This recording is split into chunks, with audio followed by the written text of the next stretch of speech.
They never saw me coming. For years, I was the overlooked one, the quiet shadow at family reunions, the girl with a humble job that wasn't worth bragging about.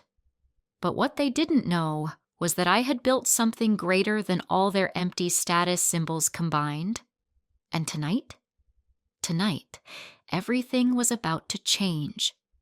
Stay right here, because what's coming will turn everything upside down, and you won't want to miss it. The annual Wilson family reunion was just as suffocating as ever. Crystal chandeliers glowed overhead in my aunt's sprawling mansion, their light bouncing off designer gowns and overpriced watches. The air was thick with a heady blend of expensive perfume and something even more pungent: arrogance. My relatives wore it like a second skin. I lingered at the edges of the room, watching my cousins and siblings jostle for attention, parading their latest triumphs like trophies. My simple black dress, carefully selected to help me fade into the background, felt like armor against their judgment. "Olivia!" Aunt Patricia's voice sliced through the chatter like a well-honed blade. "I almost missed you." Her smile was as sharp as her tone. "Still working as a secretary, sweetheart." I took a slow sip of champagne, letting the bubbles mask my smirk. "Administrative assistant, actually." She arched a meticulously sculpted brow. "Still at that little consulting firm? What was it called again?" "Summit Solutions," I replied smoothly. My cousin Ethan, freshly minted as a partner at his father's law firm, saw an opportunity to grandstand. "Come on, Liv. I could get you a real job. Something with actual prospects." I thought about the stack of contracts waiting for my signature, the empire I had built in silence, the board meetings where my word was law. "I'm content where I am," I said simply. Ethan chuckled. "Is that enough?" "Yeah." Aunt Patricia's laugh was like shattered glass. "Oh, honey, you're wasting your potential. Your cousins are executives, partners, real business minds, and you're still shuffling papers for someone else." If only they knew who that someone else really was. My journey had started in this very house 10 years ago, fresh out of business school, armed with a revolutionary idea to save failing companies. I had believed, naively, that my family's powerful business connections would help me launch my career. They had laughed. "Consulting?" Uncle Robert had scoffed. "Leave that to the big firms, girl." "Join the family business. Start in the mailroom. Work your way up. Like everyone else." Like my male cousins, he meant. The Wilsons had a clear blueprint for success, a network of companies, each helmed by a hand-picked son. Women were accessories, married well or kept to background roles. Nothing more. That night, I made 2 decisions that would redefine my life. 1. I would build my own company without their help or knowledge. 2. I would make them regret every dismissive word. Summit Solutions was born in a cramped office above a Chinese restaurant. My savings barely covered the rent, but I had something more valuable than money. I had insight. I understood why companies failed and, more importantly, how to fix them. My first client was a manufacturing firm on the brink of collapse, turned away by every major consultant in town. I worked relentlessly, optimizing operations, restructuring debt, negotiating with creditors. 6 months later, they were profitable. The whispers of a discreet consulting firm saving dying businesses began to spread. I built my team carefully, hiring only those who shared my vision and could keep a secret. NDAs were ironclad. My name never appeared on a single document.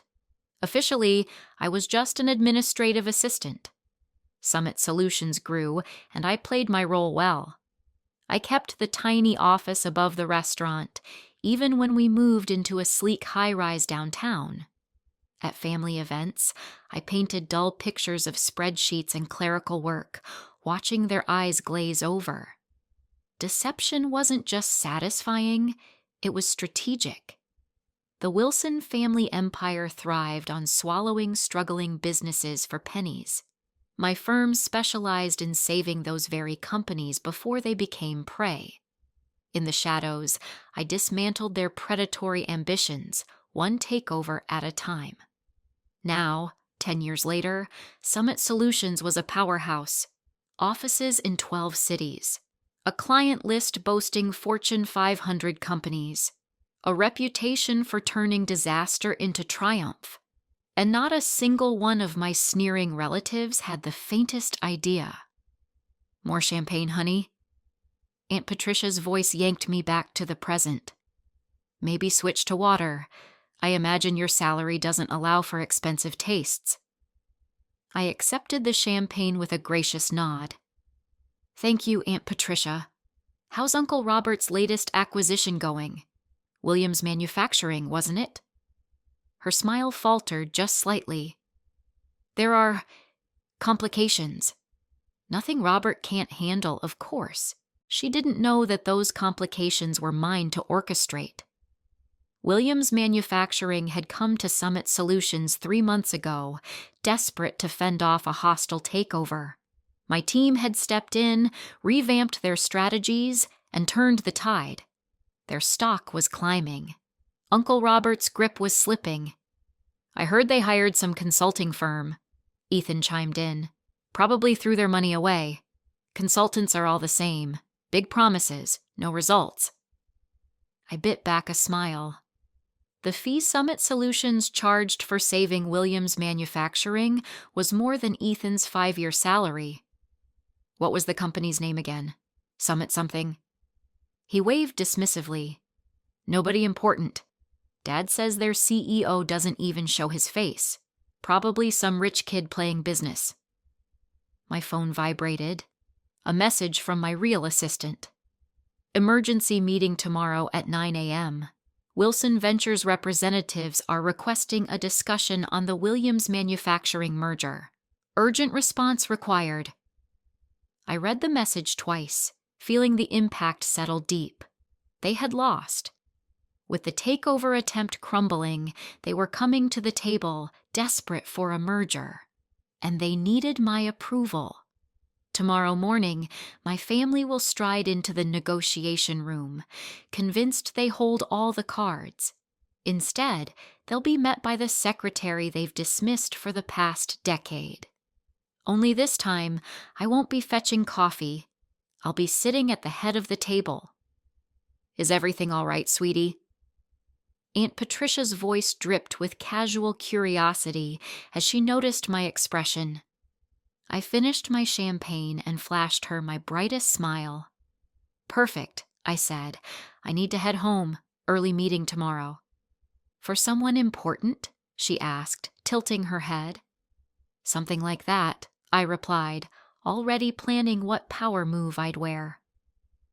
The next morning, I stood in my private elevator, ascending to the executive floor of Summit Solutions. The simple black dress from the night before had been replaced by a navy blue Chanel suit, the color of power for a decisive moment.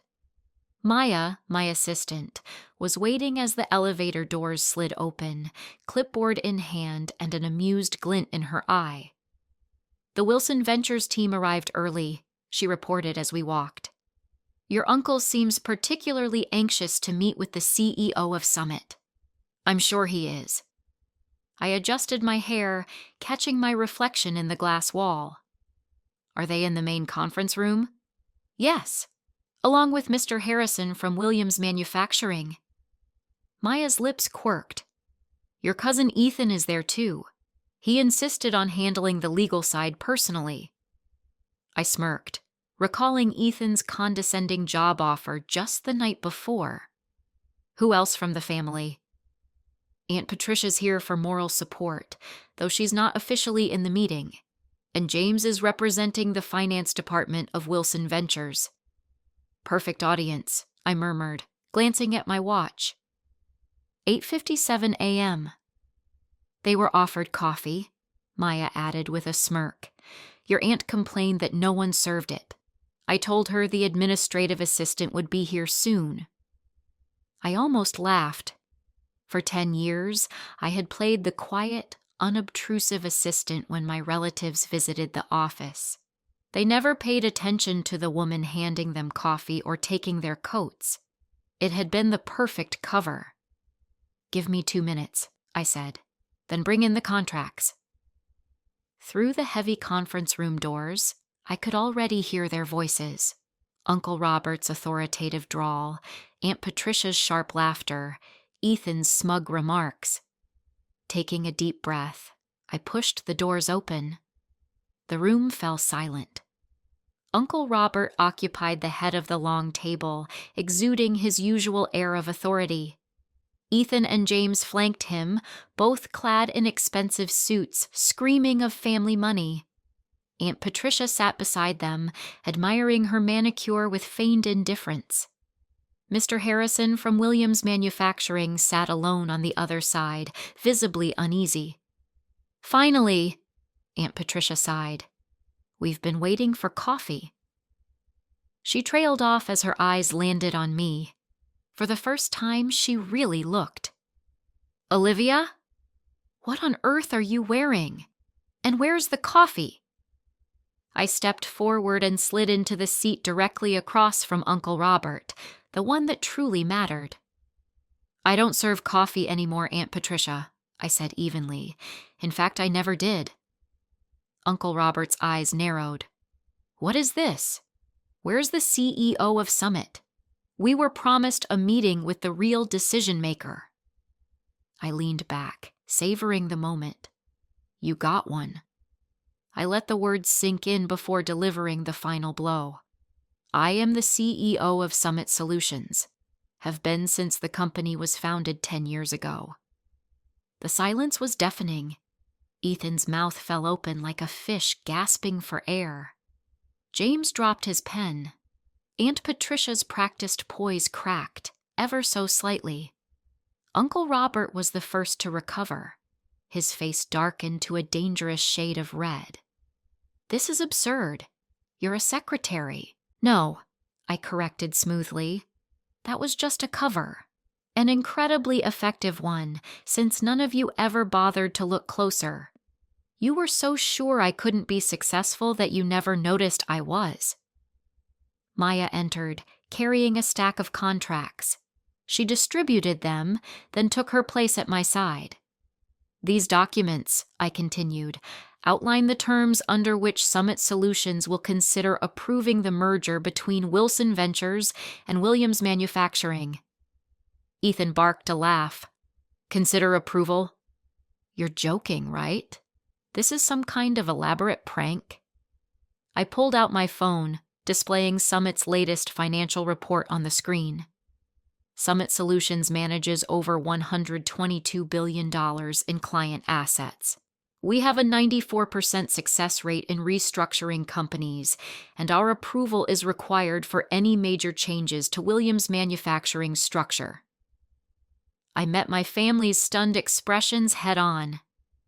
"Does that sound like a joke?" Aunt Patricia's voice was barely a whisper. "Impossible. You're a nobody. You've always been a nobody." I turned to Mr. Harrison. "Would you care to explain to my family why Williams Manufacturing chose Summit Solutions over Wilson Ventures?" Mr. Harrison straightened in his seat.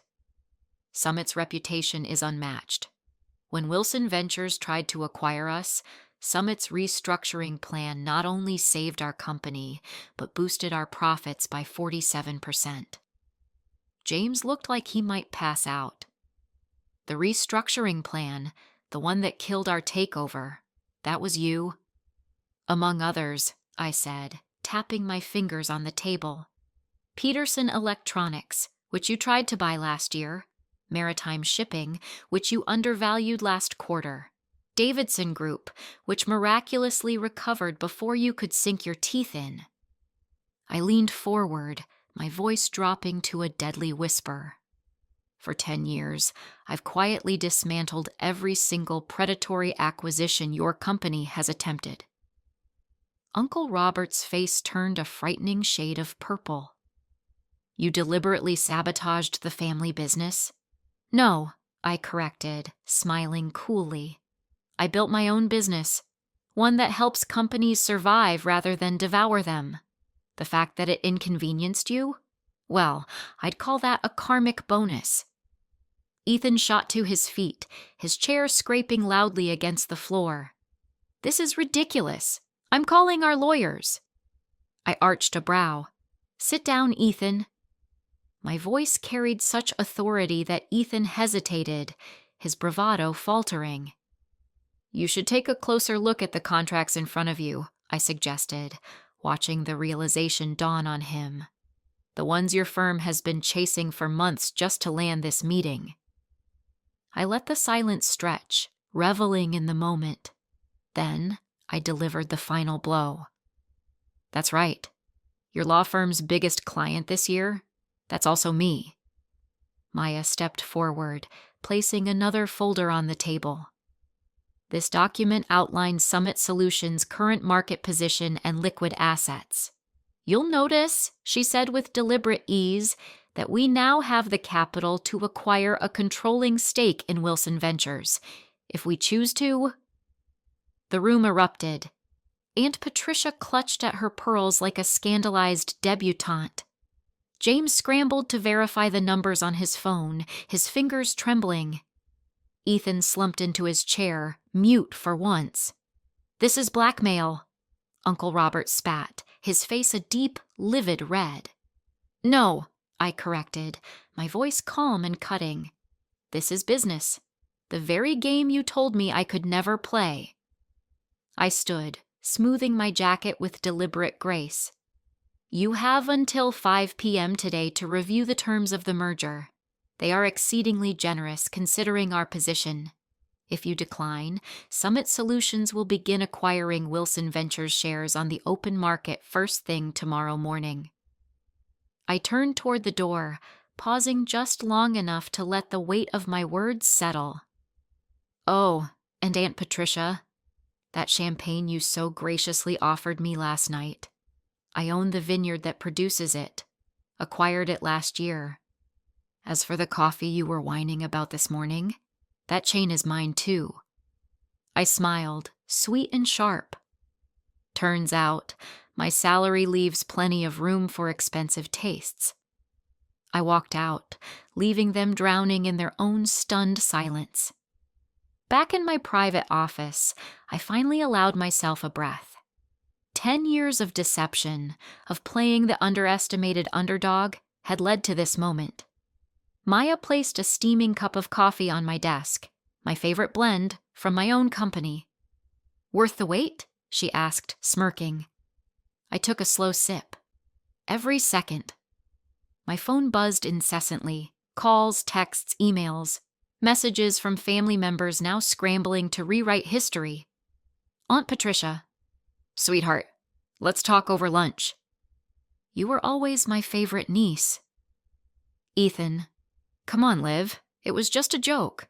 Family should stick together." "James."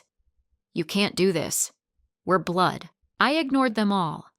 The Wilson Ventures board, on the other hand, was paying attention. By noon, an emergency meeting was set. By 3 p.m., they had voted to accept Summit's terms. Predictably, Uncle Robert refused to go down without a fight. "You betrayed this family!" he bellowed as he stormed into my office uninvited. Maya moved to block him, but I waved her off. "Let him speak." I didn't bother looking up from my screen. "Actually," I said, scrolling through the latest market reports, "I learned from this family. Isn't that what you always taught us? Seize power, eliminate competitors, never show weakness." "We gave you everything," he snarled. I laughed, the sound sharp as broken glass. "You gave me nothing. Less than nothing. You made it clear that I would never be enough, that my only value was in supporting the men in this family." I finally met his gaze, letting the full weight of my triumph settle between us. So I built something better, and you never even noticed. The fight drained from him. He sagged into a chair, looking smaller than I had ever seen him. Why now? You could have kept working in the shadows. Because it's time, I said simply. Williams Manufacturing isn't the only company you've been circling like a vulture. There's Thompson Electronics, Maritime Solutions, all viable businesses you were ready to carve up for parts. That stops today. I slid a folder across the desk. These are the final merger terms. Summit Solutions will acquire a controlling stake in Wilson Ventures. We will restructure the company to focus on building businesses, not dismantling them. You have two choices. Stay on as a consultant and adapt, or take your golden parachute, outlined on page 3. He opened the folder with trembling hands. You've thought of everything. I smiled, cold and victorious. I learned from the best, just not in the way you intended. After he left, Maya entered with a stack of printouts. The media's already running with the story. Headlines blared across the pages. Secret CEO revealed how one woman built a billion-dollar empire in silence. The Wilson family's biggest blind spot? Their own blood. I skimmed through the articles, barely suppressing a smirk. Aunt Patricia wasted no time spinning the narrative. We always knew Olivia had potential, she gushed to a reporter. This just proves the Wilson entrepreneurial spirit is in her blood. I responded by posting an old video from last year's reunion, a 20-minute monologue of Aunt Patricia explaining why I would never amount to anything. The clip went viral. She hasn't given another interview since. Ethan tried a different tactic. I knew all along, he insisted to the press. I was just playing along to keep her cover. Nobody believed him. Wilson Ventures stock soared 40% after the merger. The business world took notice. Companies that once feared the Wilson name now sought Summit Solutions as an ally. As for me, for the first time in a decade, I could finally run my empire in the open. My phone buzzed again. This time, it was a message worth reading. My mother, the one who had walked away from the Wilson family years ago, refusing to raise her children in their toxic world. I always knew you'd show them. I set my phone down, exhaling deeply. It was done. The empire was mine. And for the first time in years, I wasn't hiding anymore. Unfortunately for him, too many people had already seen his stunned face in that conference room. Clients of his law firm began to question his judgment. A month later, he was quietly asked to take a leave of absence. James, ever the opportunist, adapted the fastest.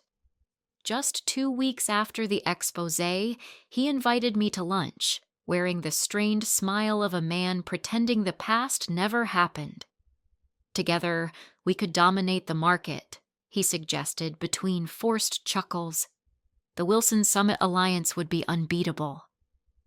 I took a sip of my wine, letting the silence stretch just long enough to make him uncomfortable. That's not what Summit Solutions exists for. We don't dominate. We uplift. Real change didn't happen in conference rooms or board meetings. It happened in the quiet moments, the ones that wouldn't make headlines but would reshape the future. A young intern pulling me aside to whisper, "Thank you for proving success doesn't require compromising principles." Female executives beginning to share their stories of being underestimated, overlooked. Business schools inviting me to speak, not about revenge, but about building something unshakable in a world designed to break you. 3 months after the exposé, I stood on stage accepting a Business Innovation Award. In the front row, my mother sat beaming with pride. Behind her, several of my former administrative assistants, women who had helped maintain my cover while quietly rising through Summit's ranks, watched with knowing smiles. Success isn't about who has more power, I told the crowd. It's about how you use the power you have. For 10 years, I played the role they needed to see, a forgettable woman with no ambitions beyond fetching coffee. I could have revealed myself sooner, but I waited until Summit was unshakable, until I could wield real influence. The applause was thunderous, but my real victory came later that evening. Maya knocked on my office door with an amused expression. "You're going to want to hear this. Your uncle just announced his retirement." I raised a brow. That was fast. "You'll love this part," she said, handing me a printed copy of his resignation letter. "Read the second to last paragraph." I scanned the lines, and there it was. My niece taught me that true success in business is not measured by acquisitions or assets, but by the positive impact we create. I regret that I had to lose control of my company to learn that lesson. I leaned back in my chair, exhaling slowly. 10 years of patience, of playing small while strategizing every move, had led to this moment. Summit Solutions wasn't just successful, it was rewriting the rules of business. The next family reunion was going to be interesting. I planned to host it in Summit's main conference room, the same one where I had once poured coffee, listening, watching, waiting. Maya's voice interrupted my thoughts. "Your 4 o'clock is here. The CEO of Thompson Electronics, the company your uncle was trying to take over." I smiled, standing and smoothing my blazer. "Show them in. And, Maya, make sure everyone gets coffee. The good kind, from our chain." As I moved toward the door, I caught my reflection in the glass. No more hiding, no more playing small. I had built something extraordinary, not despite my family's underestimation, but because of it. The tabloids called it revenge. The business world called it a strategic masterpiece. But I just called it justice, served with a corporate grip and a perfectly brewed cup of coffee. And in a small, tucked-away office above a Chinese restaurant, my first desk still stood. A reminder that success isn't always loud or flashy. Sometimes it works quietly, patiently, building something unstoppable while the world looks the other way. Because the real secret to power isn't in what you show. It's in what you build. When no one is watching. Second story. Jessica's Empire. My father always said a woman's worth was measured by one thing, money. And the day I left that house, he made sure I understood just how worthless he thought I was. "Here's $100, he sneered, tossing the bills at my feet as if they were nothing more than trash. "That's all a failure like you deserves." I was 22, freshly graduated with an engineering degree, yet my parents didn't even bother to show up for the ceremony. There I stood, in the grand living room of our mansion, the only belongings I had packed neatly into a single suitcase. The money lay at my feet like discarded leaves in autumn, settling on the cold marble floor. Around me, the opulence of the Harrison family legacy loomed. Crystal chandeliers, antique furniture, priceless paintings, symbols of old money, inherited pride, and suffocating expectations. For generations, we had been investment bankers. Every Harrison woman followed her father's footsteps into high society circles. Every woman, except me. Engineering? My father spat the word out like a curse. Engineers are just overpaid mechanics. No daughter of mine will waste her life on machines. But I saw something they couldn't. While they counted their fortunes in boardrooms and stock portfolios, I saw the future unfolding in technology. I knew that the next generation of wealth wouldn't be built in polished offices, but in humble garages and laboratories by those who knew how to turn innovation into opportunity. My mother stood at the top of the stairs, a glass of martini in hand, even though the sun was still high. "Jessica, darling, it's not too late. Come back to the firm. Your father will make things right with the board." I looked at her, really looked at her. The smile she wore was rehearsed, a mask she had perfected over the years. I had watched her. Growing up, all she ever seemed to care about was the size of her diamond rings, each one bigger than the last, as though she thought they could fill a void that was only growing wider. "No, Mom," I said, my voice steady but tight with something raw. "I'm done pretending to be someone I'm not for you." My father's face contorted, his usual pale skin flushed with the dangerous shade of purple I had feared since childhood. "Then leave," he growled. "You're not a Harrison anymore. No trust fund, no connections, no legacy. You're throwing it all away for some childish fantasy." I bent down and picked up the crisp $100 bill from the floor. It was too fresh, too deliberate, a parting gift carefully planned to sting. "Keep the trust fund," I said, slipping the bills into my wallet. "I'll build something of my own." He laughed, a bitter, mocking laugh, as though the very thought of me achieving anything was laughable. His voice echoed off the high ceilings. "You? Create something? You can't even dress properly." He sneered, gesturing to my simple button-down shirt and pants, so unlike his tailored suits. "Without the Harrison name, you're nothing." Those words drilled into my mind, shaping my every sleepless night, my relentless struggles in the years that followed. But in that moment, I only smiled, calm, unwavering. "We'll see."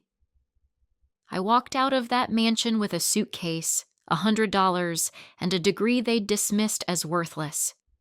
The iron gates of my childhood home slammed shut with a finality that reverberated in my chest.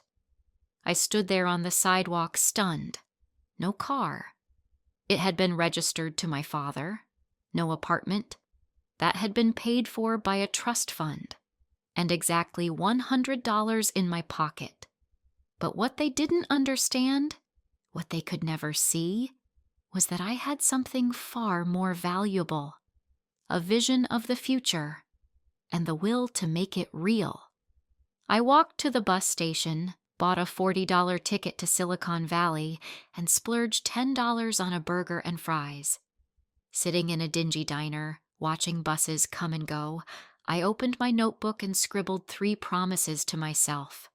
To never use the Harrison name for profit, to build something that would change the world, and to return home, not as the prodigal daughter, but as a woman they could never have imagined. I had $50 left. It wasn't enough to rent a place, barely enough to eat for a few days. But I had my laptop, my diploma, and a dream that wouldn't fade. I had an idea, something I had been developing quietly through my studies. The world was moving toward renewable energy, but there was one major roadblock: storage. Solar and wind power were getting cheaper, but batteries? They were still inefficient, prohibitively expensive.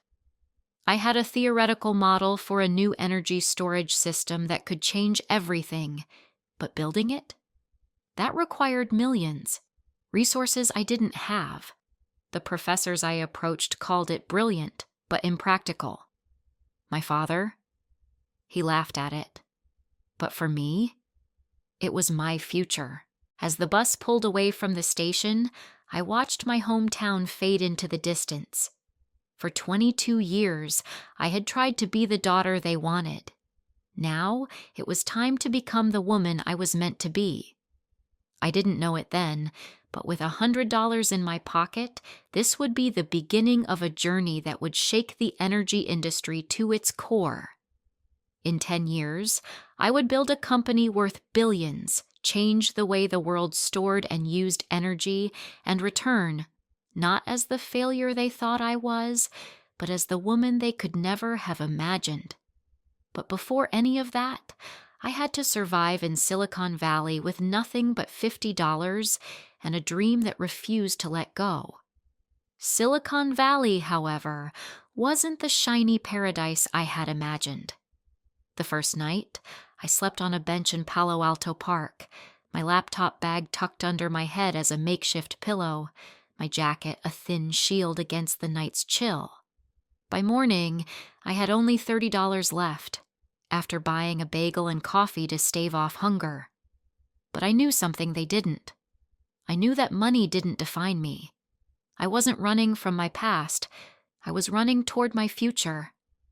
Then, this coffee shop, it changed everything.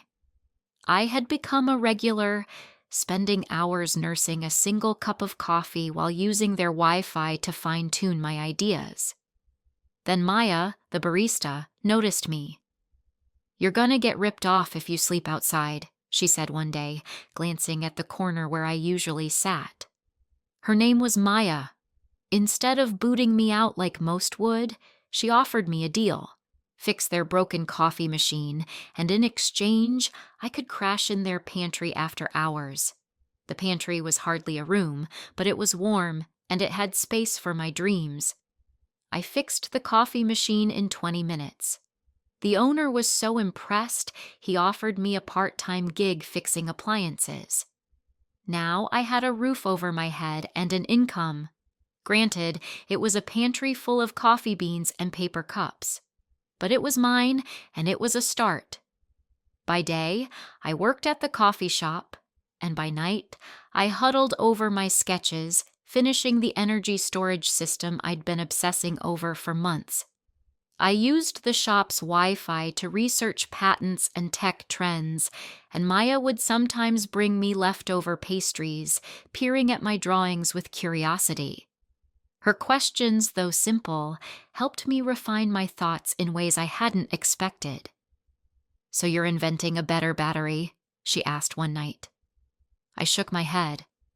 "Not a battery," I replied, rolling up the sketch paper to reveal my diagrams. "Batteries are inefficient. My system uses a new molecular structure that stores energy almost perfectly at nearly 100% efficiency." She studied the drawings, intrigued. "And why doesn't anyone else do it?" I grinned. "Because it's considered theoretically impossible, but I think I've found a way." 3 months of coffee shop life had saved enough for me to rent a tiny room in a house shared with 5 other aspiring tech visionaries. It wasn't much, just a desk, a bed, and walls that echoed with the dreams of others. But it was mine, and it was where my future began to take shape. I moonlighted as a technical consultant for local startups, helping solve their engineering problems. That's how I met David Chin. "Your solutions saved us months of work," David said after I helped his startup with a major hardware failure. "What else are you working on?" I hesitated, unsure if I should take the leap. But something about the way he looked at me made me decide to show him my energy storage designs. He studied my technical sketches for what felt like an eternity, then looked up, his expression unreadable. "This could change everything," he said slowly, "but you need serious funding for a prototype." "I know," I said, keeping my voice steady. I didn't mention the trust fund, the family money I had walked away from. That was a life I would never return to. David turned out to be more than just a client. He connected me with Dr. Sarah Wong, a molecular engineering expert at Stanford. For 6 grueling hours, she interrogated me about my designs, poking holes in the theories with clinical precision. "It's ambitious," she said finally. "Maybe even impossible. But if it works..." She trailed off, her voice thick with the weight of what could be. "I have connections at the Energy Research Center at Berkeley. Want to work in their labs?" My heart raced. Yes, I said, my voice barely a whisper. I want to. For the next year, I was pulled in 4 directions at once. I fixed equipment in the coffee shop, consulted for startups in the afternoons, did research at Berkeley Labs in the evenings, and spent my nights perfecting my blueprints. I was running on pure energy and stubbornness, existing on little sleep and less food. But then, one night, it happened. At 3 a.m. in the sterile, cold lab at Berkeley, I was testing yet another molecular structure, hoping for the breakthrough I'd been chasing. The results came back, and I ran the tests again and again. I couldn't believe my eyes. It worked. The prototype stored energy at 98.7% efficiency, near perfect transmission. What had been considered impossible was now a reality. Dr. Wong, still skeptical, double-checked the numbers herself. She didn't speak for a moment, simply stared at the data. When she finally looked up, her voice was full of awe. This isn't just a breakthrough. This is a revolution. A week later, I sat in meetings with 3 major venture capital firms. David helped me prepare, while Maya, who had become my rock, practiced my answers with me every night, asking me the toughest questions until I could answer them without hesitation. The first 2 firms turned me down. Brilliant, but too risky, they said. Then came the third.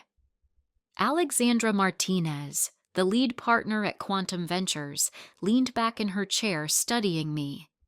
Your technology could revolutionize energy storage, she said. But why should we trust a 23-year-old rookie? I met her gaze, steady and unwavering. Because I've spent a year proving that the impossible is possible. Give me a chance to prove it again. They took the risk. They invested $5 million for 25% of my company, which I named Nova Energy Systems. The name was a personal joke, a new star rising from nothing. With the funding, I moved my research into my own lab, hired a small team of brilliant engineers, and worked like a woman possessed. We faced setbacks, failures, and moments when it all seemed hopeless. But 2 years later, we did it. Our first commercial energy storage system was tested, and the results exceeded all expectations. The system stored and transmitted energy with 99.1% efficiency, 3 times better than the best available alternatives.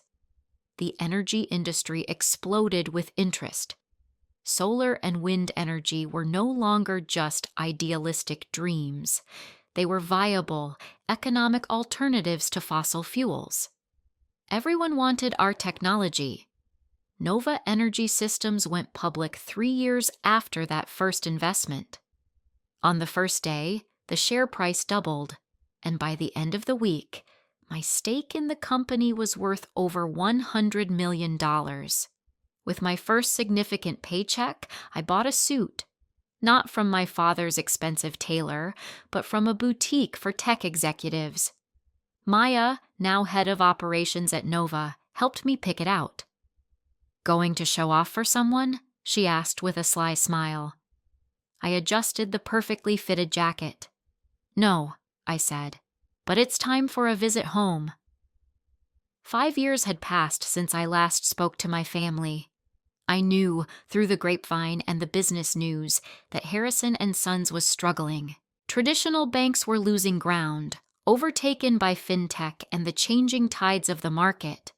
They were running out of time. They needed to adapt, to invest in technology, the very thing I'd warned them about all those years ago. Now, they were facing their biggest crisis yet. A hostile takeover attempt by a mysterious tech investment firm. I was ready to return, not as the prodigal daughter they expected, but as the woman they never thought I could become. They didn't know that Digital Horizon Capital, this mysterious firm, was a subsidiary of Nova Energy Systems, my company. I booked my ticket home, the $100 million in my account, a stark contrast to the $100 I left with. But I wasn't coming back to settle old scores or to gloat. I was coming back to take what was mine, to buy the company that had deemed me worthless. Maya caught me staring at an old family photo before I left. She watched me for a moment, her gaze softening. "Are you sure about this?" she asked, her voice a mixture of concern and understanding. I put the photo away without answering. They'd taught me that money was the only measure of value, that wealth defined who you were. Now it was time to show them where I stood. I had no idea how my return would shake the Harrison family to its very core, how revenge would be more satisfying and complicated than I had imagined. But I was about to find out. Harrison and Sons headquarters hadn't changed. The same imposing limestone facade, the same gold letters shining arrogantly in the sunlight, the same air of old money and unchecked pride. But this time, when I walked through the front door, it wasn't as the lost daughter, they didn't even recognize me, but as the head of a company with enough power to absorb them. "Ms. Harrison, here for a meeting with the board." The secretary didn't know who I was. She ushered me up to the top floor without a second glance. The boardroom was just as I remembered it. Dark wood paneling, portraits of past chairmen lining the walls, the family crest looming above the fireplace. As a child, I'd played under this very table, listening to my father make ruthless deals and destroy his competitors. Now I sat at the head of the table. They came in one by one, the council members, the old-timers, the family loyalists, and then, finally, my father. His presence still commanded the room, but now it carried a weight of weariness, stress, and a decline he could no longer hide. He didn't recognize me at first. His gaze slid over me, his mind far away as he sat down. "Good morning," I said, my voice calm. "I'm here from Digital Horizon Capital to discuss our offer to buy Harrison and Sons." "We're not interested in a takeover from some tech upstart," my father cut in, still not looking at me closely, his voice dripping with disdain. "Harrison and Sons has stood for 150 years, and—" "It'll fall apart in 5 if you don't change," I interrupted, my patience fraying. The neutral tone dropped from my voice, replaced by a sharpness that sent a chill around the room. "Right, father." A profound silence descended. My father's face drained of color as recognition hit him like a wave. "Jessica." "Hi, Dad. Miss me?" I couldn't resist. Mr. Peterson, the oldest board member, exhaled sharply, his voice barely a whisper. "Little Jessica Harrison." "Jessica Blake now," I corrected him, the weight of the name change settling in the air. "And I'm here to discuss the future of this company." My father's shock quickly twisted into rage. "Is this some kind of trick? You work for Digital Horizon?" I smiled, almost savoring the moment. "No, father," I said softly. "I own Digital Horizon. It's part of Nova Energy Systems. I think you'd enjoy hearing their reaction when we came for you." His whisper was almost lost in the silence. "Impossible. You walked away with nothing." "No," I said, my voice steady but carrying a sting. "I walked away with $100, your last lesson about the value of money. You want to know what that lesson taught me?" I gestured to the assistant, who began distributing folders to the board members. "Nova Energy Systems is now worth $4.2 billion. Digital Horizon Capital, our investment wing, which you clearly didn't bother to look into, has quietly acquired 45% of your shares through shell companies. We also own most of your debt, which, considering your financial troubles, is substantial." The blood drained from my father's face as the weight of the situation sank in. The daughter he had discarded had come back to take everything.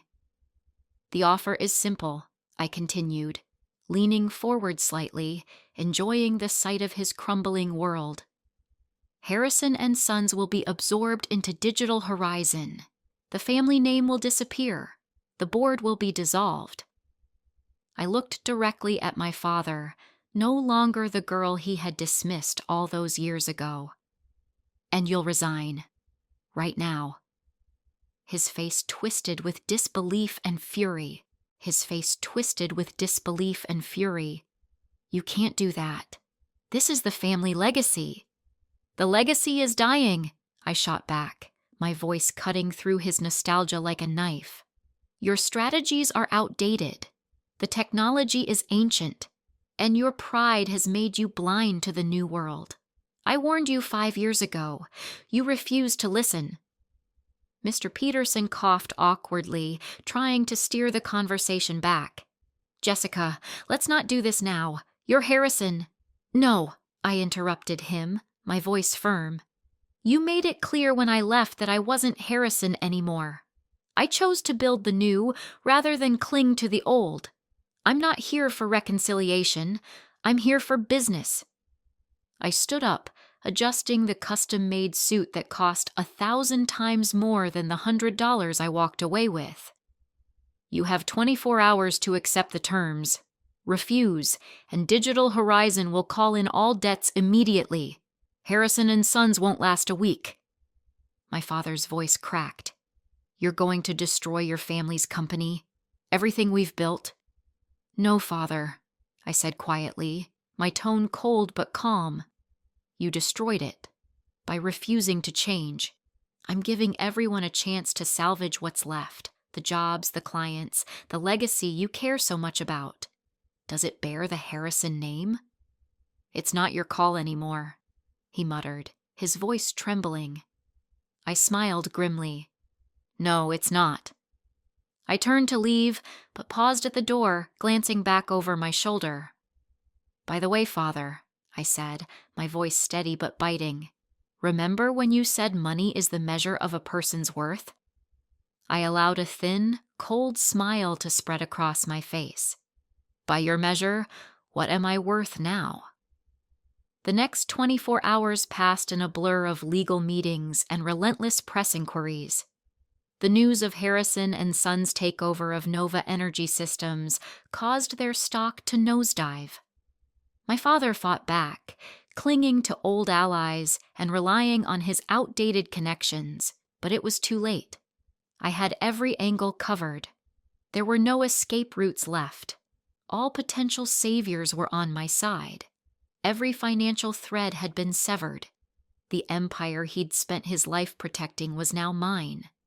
The papers were signed the following day, in the same room where he had once tossed me that $100. As the lawyers wrapped up the formalities, my father walked over, his steps slow and hesitant.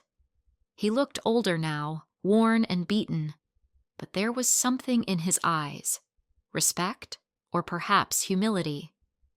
You planned this, he said quietly, almost with awe. No, Father, I replied, my voice low and firm.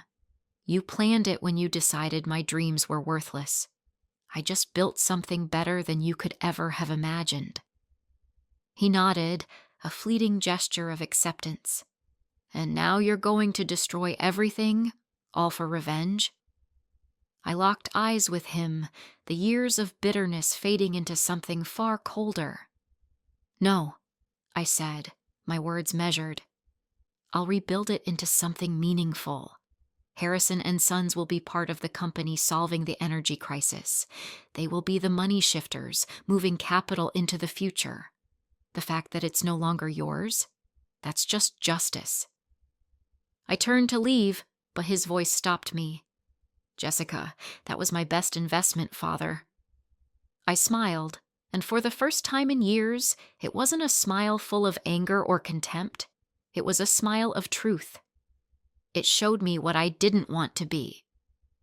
The transition took 6 months, but in the end, the transformation was complete. I rebuilt Harrison and Daughters, revamped operations, and invested heavily in green energy. Most of the employees kept their jobs. I wasn't about to punish them for their family's failures. My mother retired to the family estate, her pride bruised more deeply than her finances. I ensured she had enough to live comfortably, though. My grandmother tried to reach out to me, hinting at some kind of reconciliation, but I kept my distance. Some bridges are better left in ashes. A year later, I stood in the office of Nova Energy Systems, looking out over the sprawling expanse of Silicon Valley. Maya entered, a package in hand, her father's handwriting scrawled across the top. Inside were the same $100, the very same bills she had tossed at me 5 years ago. I left them on her desk after I signed the papers. A note was attached. "You were worth more than I thought." I took the money and made my way to the coffee shop where it all began. Boris, the one who had given me shelter back then, was now the top manager of my company. Yet, they still made the best coffee in Palo Alto. I left a $100 tip on the counter, the same amount that had once defined my worth in the eyes of others. Some might call it petty, taking over my family's company and rubbing it in their face. But I didn't do it out of revenge. I did it because sometimes, to fix what's broken, you have to tear it down and build something better from the ground up. They say money doesn't buy happiness, but that $100 taught me more than I could have ever learned in a lifetime of luxury. A person's value is not in the numbers or the name, but in what they build with what they have. I created my empire, not because of the Harrison name, but in spite of it. The $100 I left with gave me the priceless freedom to be myself. The millions I came back with only proved I was right, and that was more valuable than any family wealth could ever be